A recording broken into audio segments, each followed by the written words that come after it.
복되고 거룩한 주님의 날 우리에게 허락하시는 하나님의 말씀은 야고보서 5장 7절에서 11절 말씀이 되겠습니다. 제가 봉독해 드리도록 하겠습니다. 그러므로 형제들아 주의 강림하시기까지 길이 참으라. 보라 농부가 땅에서 나는 귀한 열매를 바라고 길이 참아 이른 비와 늦은 비를 기다리나니 너희도 길이 참고 마음을 굳게 하라. 주의 강림이 가까우니라. 형제들아 서로 원망하지 말라. 그리하여야 심판을 면하리라. 보라 심판자가 문 밖에 서 계시니라. 형제들아 주의 이름으로 말한 선지자들로 고난과 오래 참음의 본을 삼으라. 보라 인내하는 자를 우리가 복되다 하나니 너희가 욥의 인내를 들었고 주께서 주신 결말을 보았거니와 주는 가장 자비하시고 긍휼히 여기는 자신이라. 아멘. 오늘 하나님 아버지께서 우리에게 허락하시는 말씀의 제목은 끝을 바라보라. 끝을 바라보라. 자, 우리는 무엇을 바라보느냐에 따라서 현재 삶이 달라집니다. 무엇을 바라보느냐 하는 것은 굉장히 중요합니다. 오늘 본문에서 야고보 사도는 우리가 바라봐야 할 세 가지를 우리에게 말씀하고 있습니다. 우리가 바라봐야 하는 세 가지. 끝을 바라보라는 세 가지는 본문에서 야고보 사도가 우리에게 말씀하고 있는 세 가지를 살펴보도록 하겠습니다. 첫째는 주의 강림과 심판과 욥의 결말을 말씀하고 있습니다. 자, 그러면 우리는 주의 강림하심과 심판과 욥의 결말을 왜 바라보아야 하는가? 그것을 바라보았을 때 우리에게 주어지는 유익이 무엇인가를 살펴보도록 하겠습니다. 첫 번째, 주의 강림을 바라보라. 야고보 사도는 형제들에게 주의 강림이 가깝다고 하였습니다. 이는 주님이 다시 오실 때가 점점 가까워져 오고 있다는 것입니다. 우리 역시 주님 앞에 설 날이 점점 가까워 오고 있습니다. 그렇기 때문에 우리는 주의 강림하시는 그 날을 바라보아야 한다는 것입니다. 주님이 강림하시는 그 날을 바라볼 때 우리는 어떻게 살아야 하는가? 주의 강림하심을 바라볼 때에 우리는 어떻게 살아야 하는지를 우리는 알 수 있다는 것입니다. 주님이 강림하시는 그 끝을 바라보는 우리는 어떻게 살아야 할까요? 야고보 사도는 그 질문에 대해서 두 가지를 우리에게 말씀하고 있습니다. 첫째, 길이 참으라는 것입니다. 길이 참으라. 야고보 5장 7절에서 8절 오늘 본문 말씀을 한 번 더 살펴보도록 하겠습니다. 야고보서 5장 7절에서 8절입니다. 함께 보겠습니다. 시작. 그러므로 형제들아 주의 강림하시기까지 길이 참으라. 보라 농부가 땅에서 나는 귀한 열매를 바라고 길이 참아 이른 비와 늦은 비를 기다리나니 너희도 길이 참고 마음을 굳게 하라. 주의 강림이 가까우니라. 그래서 야고보 사도는 농부가 땅에서 나는 귀한 열매를 바라보고 길이 참아서 이른 비와 늦은 비를 기다리듯이 너희들도 길이 참고 마음을 굳게 하라. 길이 참으라는 것입니다. 왜? 주의 강림이 가까움이라고 말씀하고 있습니다. 즉 주의 강림하시기까지 오랫동안 잘 참으라는 것입니다. 예수님은 언제 강림하신다고 합니까? 환난 후에 오신다고 합니다. 그러면 예수님이 오시기 전에 먼저 환난이 있으리라고 말씀하고 있습니다. 주의 강림이 가까워져 올수록 환난도 더 가까워 오고 있다는 것입니다. 환난이 더 가까워 오고 있다 이 말은 환난이 점점 더 커지고 있다는 뜻입니다. 야고보 사도는 주님께서 강림하실 때까지 예수 믿는 것으로 인해 당하는 환난과 고통을 참으라고 한 것입니다. 마귀는 우는 사자같이 마지막 순간까지 우리에게 다가와서 우리의 믿음을 빼앗아가려고 합니다. 자, 이 마귀는 신성과 인성을 가지신 우리 예수님께도 찾아왔습니다. 신성과 인성을 가진 예수님께도 찾아오는 이 마귀가 우리에게는 얼마나 잘 찾아오겠습니까? 이 마귀는 예수님이 40일을 금식하신 후에 예수님을 40일 금식하신 예수님을 유혹하였습니다. 그러나 예수님은 말씀으로 마귀의 유혹을 다 물리치셨습니다. 그때 잠시 떠났다고 했습니다. 잠시 떠난 마귀는 또 얼마 후에 베드로를 통해서 예수님을 유혹하고 있습니다. 십자가에 못 박혀 죽어야 한다는 예수님 말씀을 듣고 베드로는 죽지 말라고, 절대 그런 일이 일어나지 않을 것이라면서 예수님의 마음이 흔들리도록 유혹하고 있습니다. 이때도 예수님께서는 사단의 정체를 아시고 물리치셨습니다.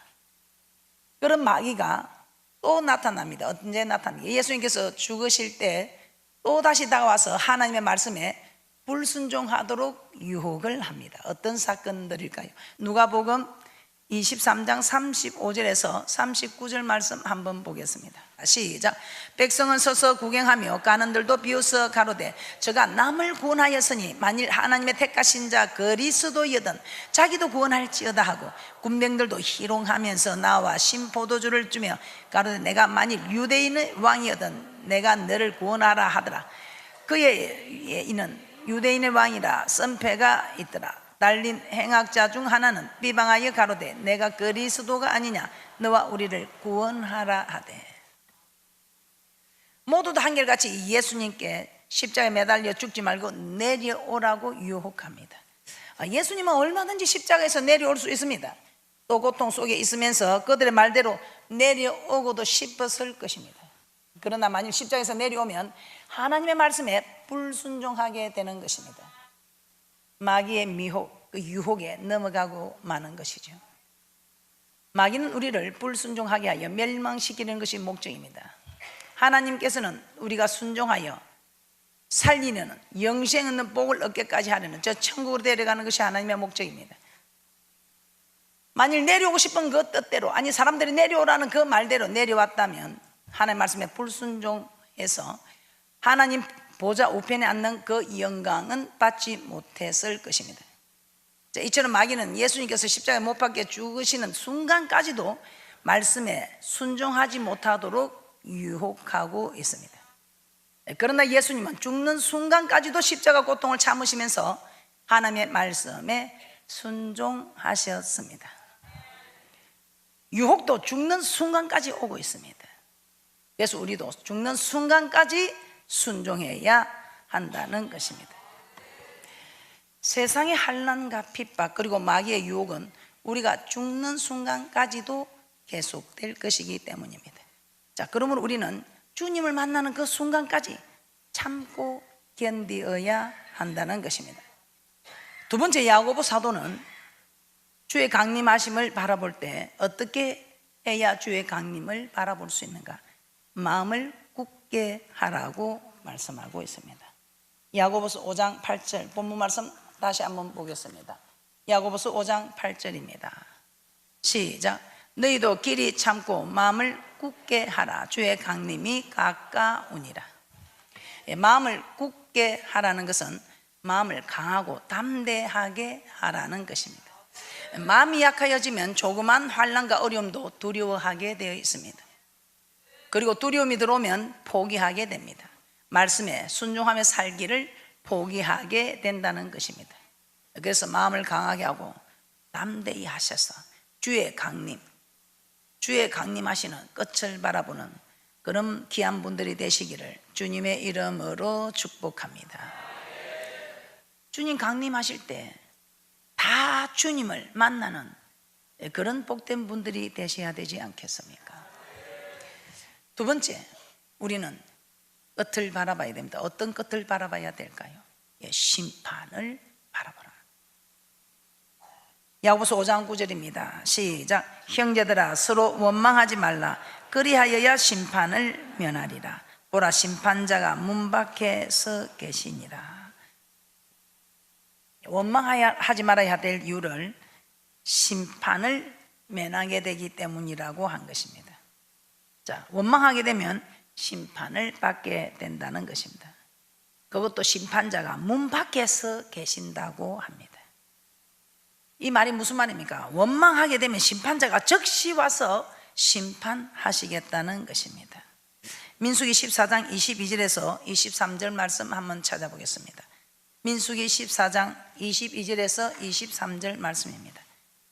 광야 시절 이스라엘 백성이 가데스 바네에서 10명의 정탐꾼의 부정적인 소리를 듣고 모세와 아론을 원망합니다.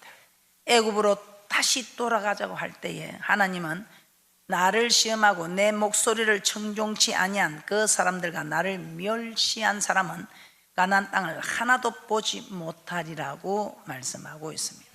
원망하는 소리를 문 밖에서 심판자가 듣고 서 계신다고 했습니다. 원망하는 이스라엘 백성들의 소리를 들으시고 우리 하나님께서 하시는 말씀입니다. 민수기 14장 22절에서 23절입니다. 시작. 나의 영광과 애국과 광야에서 행한 나의 이적을 보고도 이같이 10번이나 나를 시험하고 내 목소리를 청종치 아니한 그 사람들은 내가 그 조상들에게 맹세한 땅을 결단코 보지 못할 것이요 또 나를 멸시하는 사람은 하나라도 그것을 보지 못하리라. 하나님은 원망하는 자들은 모두 가나안에 들어가지 못하게 하리라고 하셨던 것입니다. 그래서 여호수아와 갈렙을 제외하고 원망한 이스라엘 백성 모두가 가나안에 들어가지 못하고 광야에서 멸망을 당했다고 말씀하고 있습니다. 원망하면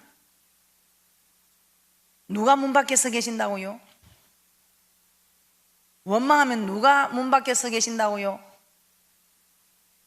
예, 심판자가. 이 말은 원망하는 즉시 문 밖에서 듣고 있다가 원망하는 즉시 심판을 빨리 하겠다 이 말 맞지요? 자, 민수기 21장 5절에서 6절 말씀도 한번 찾아보겠습니다. 함께 보겠습니다. 시작. 백성이 하나님과 모세를 향하여 원망하되 어찌하여 우리를 애굽에서 인도하여 올려서 이 광야에서 죽게 하는고 이곳에는 식물도 없고 물도 없도다. 우리 마음이 이 박한 식물을 싫어하노라 하며 여호와께서 불뱀들을 백성 중에 보내어 백성을 물게 하심으로 이스라엘 백성 중에 죽은 자가 많으니라. 원망하면 심판자가 문 밖에서 다 듣고 계신다. 원망한 자들에게 불뱀들을 보내서 물어 죽게 하신 것입니다. 그래서 사도 바울은 고린도전서 10장에서 광야 시절 이스라엘 백성들 중에 멸망한 자들이 있는데 그 가운데 어떤 자들이 멸망을 했느냐에 어떤 이들이 원망하다가 멸망시키는 자에게 멸망하였나니 너희는 저희와 같이 원망하지 말라고 고린도전서 10장 10절에 말씀하고 있습니다. 광야 시절 원망하던 이스라엘 백성을 멸망시켰던 하나님은 오늘날에도 원망하는 자들을 멸망시킨다는 것입니다. 그래서 원망하지 말라고 권면하고 있는 것입니다. 그러므로 우리는 원망이 나오려고 할 때 광야 시절 원망하다가 멸망을 당한 그 일을 생각해야 합니다. 원망하는 자들에게는 심판자가 문 밖에 서 계신다는 것을 알아야 합니다. 그리고 원망하는 즉시 그 심판자가 들어와서 심판하실 것을 바라보아야 합니다. 그리할 때 원망을 이길 수 있는 것입니다. 이 바울과 실라는 어떻게 했습니까? 충분히 원망할 수 있는 사건이 있었습니다. 이 점치는 여종을 치료해 줬습니다. 점치는 여종을 치료해 줬더니 어떤 일이 일어났습니까? 오히려 그 주인이 와서 이 바울과 실라를 깊은 감옥에 가두었습니다. 아니, 흑암의 권세에 있는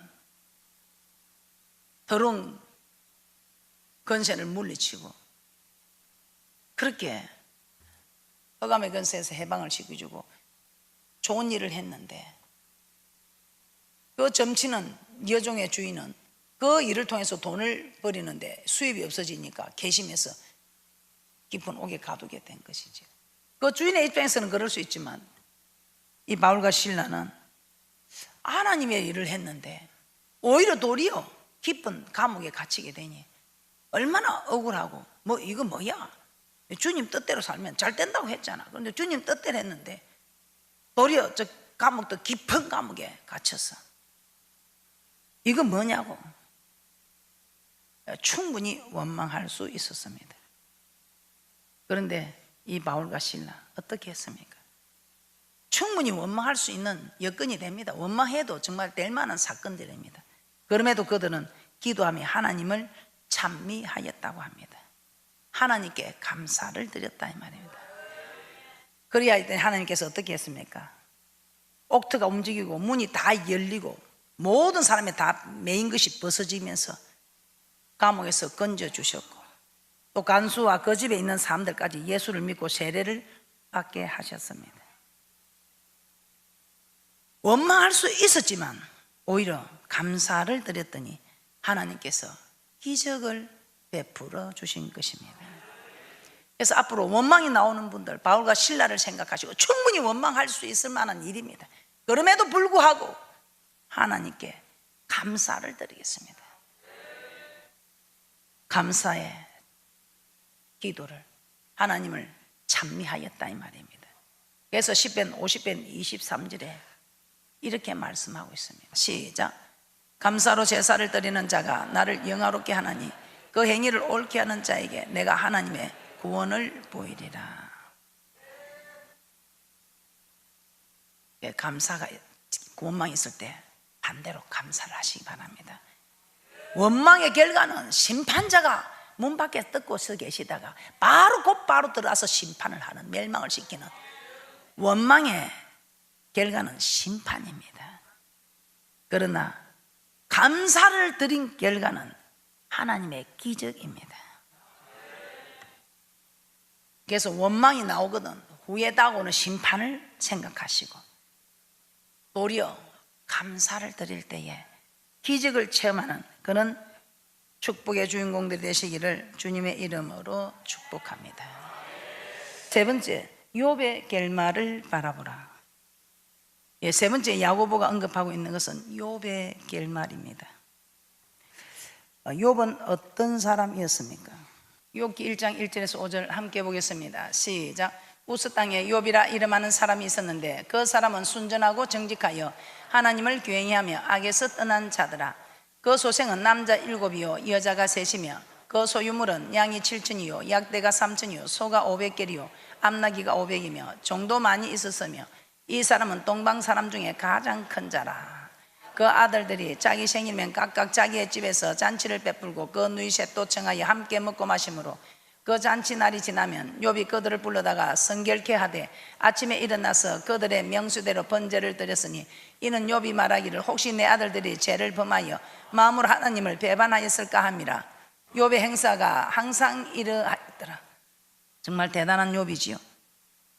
그런데 이런 욥 말씀대로 살아서 그로 인해 많은 복을 받았다는 것을 우리는 알 수가 있습니다. 그런데 이런 욥에게 하루아침에 자녀들이 또 다 죽고 양과 약대와 소와 나귀와 종들까지도 다 빼앗기고 죽임을 당하게 됩니다.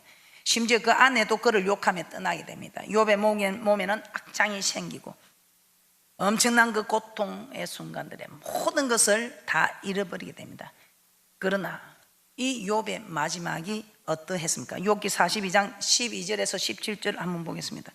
욥기 42장 12절에서 17절입니다. 함께 봅니다. 시작. 여호와께서 욥의 모년에 복을 주사 천복보다 더하게 하시니 그가 양 1만 4천가 약대 6천가 소 1천 개리와 암나귀 1천을 두었고 또 아들 7과 딸 3을 낳았으며 그가 첫째 딸은 여미마라 이름하였고 둘째 딸은 그시아라 이름하였고 셋째 딸은 게렌 합북이라 이름하였으며 전국 중에 욥의 딸들처럼 아리따운 여자가 없었더라. 그 아비가 그들에게 그 오라비처럼 산업을 주었더라. 그 후에 욥이 140년을 살며 아들과 손자 4대를 보았고 나이 늙고 기한이 차서 죽었더라. 여호와께서 욥의 모년에 복을 주사 천복보다 더 많게 하셨다고 합니다. 우리가 1장에 나오는 욥의 재산, 42장에 나오는 욥의 재산을 비교해보면 갑절입니다.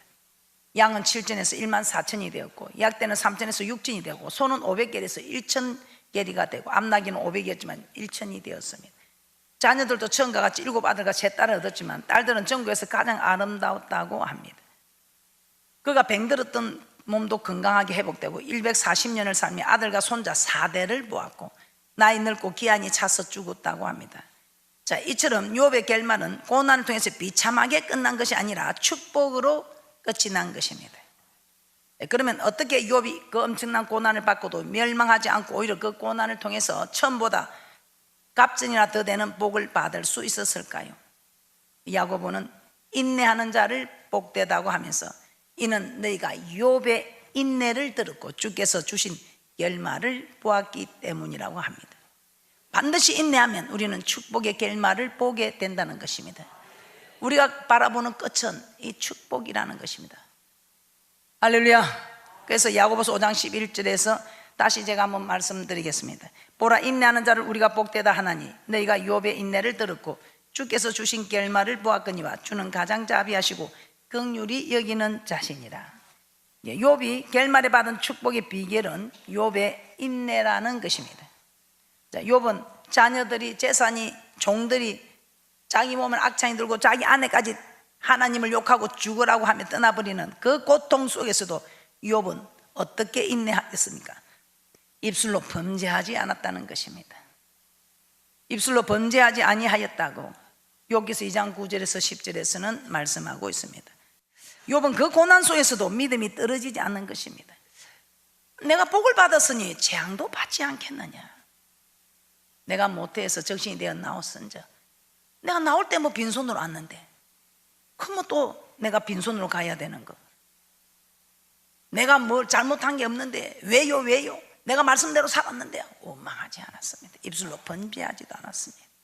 그 믿음을 그대로, 그 어려운 환경 속에서도 그 믿음을 그대로 가지고 가는 인내하는 욥이었다는 것입니다. 욥이 고난 속에서 계속 인내하고 있을 때 그에게 어떤 일들이 일어났습니까? 하나님 욥에게 나타나서 그 교만을 깨닫게 했습니다. 이 욥은 하라는 거 하고 하지 말라는 거 하지 않았기 때문에 자기가 무슨 죄를 지었는지 도저히 알 수가 없었습니다.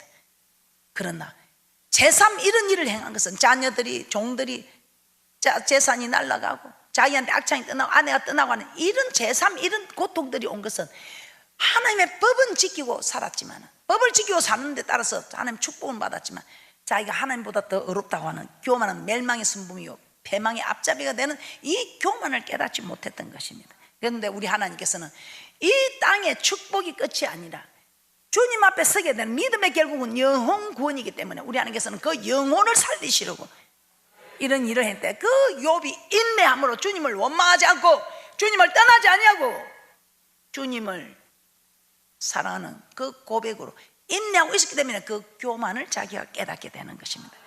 그 교만을 하나님께서 그 인내하고 있었기 때문에 교만을 깨닫게 하고 회개시켜서 욥의 영혼을 음부에서 건져 구원하셨던 것입니다. 욥기 33장 29절에서 30절입니다. 함께 봅니다. 시작. 하나님이 사람에게 이 모든 일을 제3 행하시면 그 영혼을 구덩이에서 끌어 돌이키고 생명의 빛으로 그에게 비치려 하심이니라. 욥에게 고난을 주심으로 그 영혼을 살리신 것입니다. 그래서 사도 바울은 우리가 환난 중에도 즐거워하느니 환난은 인내는 연단은 소망을 이루는 줄 알미라고 로마서 5장 3절에서 4절에 말씀하고 있습니다. 환난을 만났을 때 떠나버리면 안 된다는 것입니다. 환난을 만났을 때, 고난을 만났을 때에 인내하는 동안에 하나님께서 우리가 알지 못하는 일들을 깨닫게 하신다는 것입니다. 우리를 알 수 있도록 우리를 또한 연단하신다는 것입니다. 연단이 되었을 때 우리에게 소망을 이루어 주신다고 말씀하고 있습니다. 그러므로 여러분 말씀대로 사는데 환난이 왔다, 시련이 왔다, 인내하라는 것입니다. 교회에서 멀어지지 말고 여전히 기도의 자리를 지키시고 순종하고 헌신하시기를 포기하지 말라는 것입니다.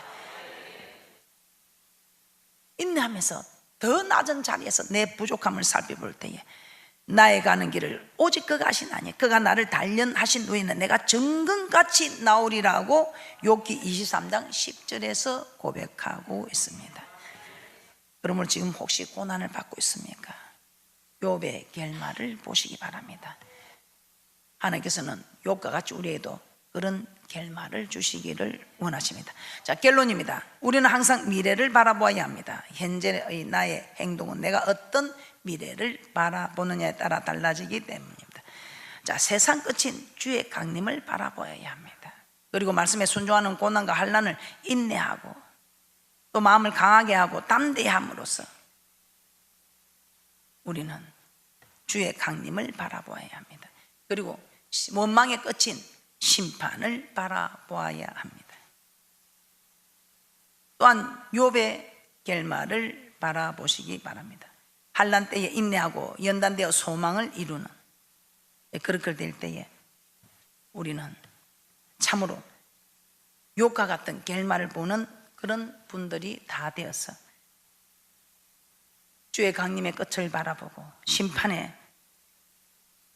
원망의 끝인 심판을 바라보고 또 욥의 결말을 바라보는 그런 분들이 되셔서 어떤 일이 있어도 원망하지 않고 감사함으로 기적을 체험하는 그런 귀한 분들이 되시기를 주님의 이름으로 축복합니다.